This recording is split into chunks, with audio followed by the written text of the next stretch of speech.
Welcome to another of Hannah's modern-day parables. This one is called A Culture Shift, inspired by the parable of the yeast. Matthew, chapter 13, verse 33. Sometimes the greatest change begins when no one notices it. Chapter 1. The workplace had earned a reputation, not for excellence, not for teamwork, but for bullying, and new employees quickly learnt the unwritten rules. Keep your head down. Don't challenge anything. Don't become the next target. This was due to management. Poor management had allowed the culture to grow unchecked for years. Staff turnover was high. Complaints became common. Whistleblowers were often ignored or quietly shown the door. The message was clear: fit in or leave. When Hannah joined the team, many of her colleagues silently expected the same outcome. She would either become part of the culture or become another casualty of it. Among the new starters was a young apprentice named Emily. On her first day, she quickly realized how things worked. She watched people gossip, roll their eyes, mock management, laugh at the mistakes of others. Without realizing it, she slowly began doing the same. After all, everyone else did. Chapter 2. But Hannah was different. She didn't arrive determined to change everyone. She simply refused to let the culture change her. She spoke little, but she noticed everything. At first, people kept their distance. During lunch, the team gathered around one table, laughing and sharing stories about colleagues who weren't there. Hannah quietly sat alone with her lunch. Someone whispered, "She thinks she's better than us." Another laughed, "Give her another month. She'll soon be like the rest of us, or she'll be out of here." But another month came, and Hannah was exactly the same. One morning, two colleagues leaned towards her.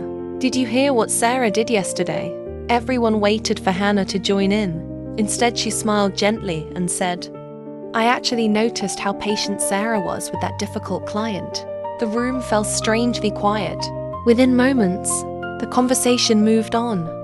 A few days later, someone sighed loudly. "Management are absolutely useless." Several people nodded before turning towards Hannah.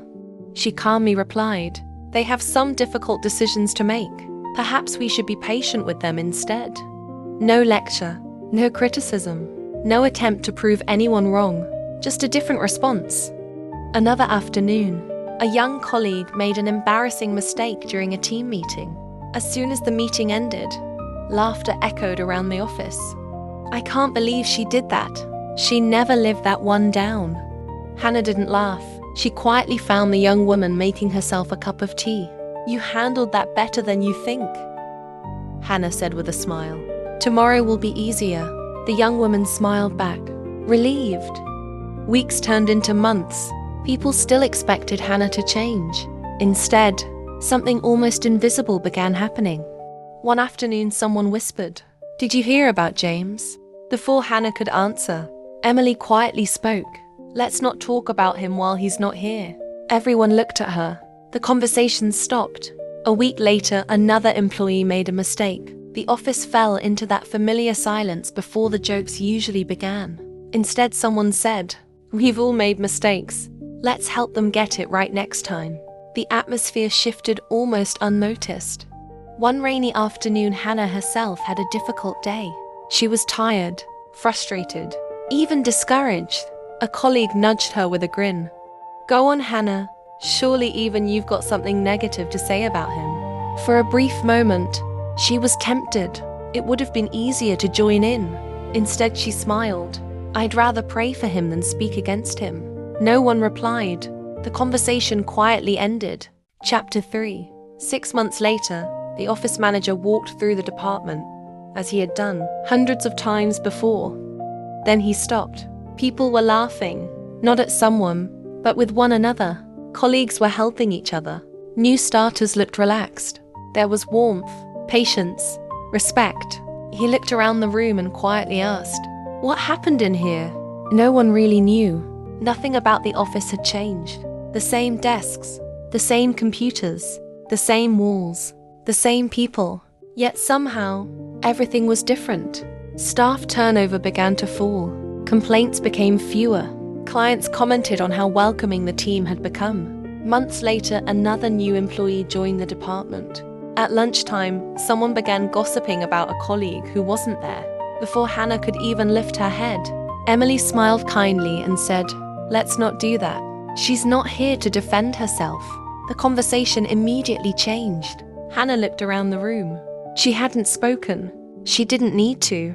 What had once been carried by one faithful person had quietly become the culture of many. She smiled to herself. Yeast never asks for attention. It simply keeps working until the whole mixture has changed. The moral of the story: Jesus compared the kingdom of heaven to yeast mixed into dough. Though hidden from sight, yeast quietly works through every part of the mixture until everything is changed. The kingdom of God often works the same way, not through force, not through noise, not through popularity, but through faithful lives that consistently reflect the character of Christ. One act of kindness, one gracious response, one quiet decision to honor God. Given time, what begins in one heart can spread into homes, workplaces, schools, churches, and communities, transforming lives from the inside out.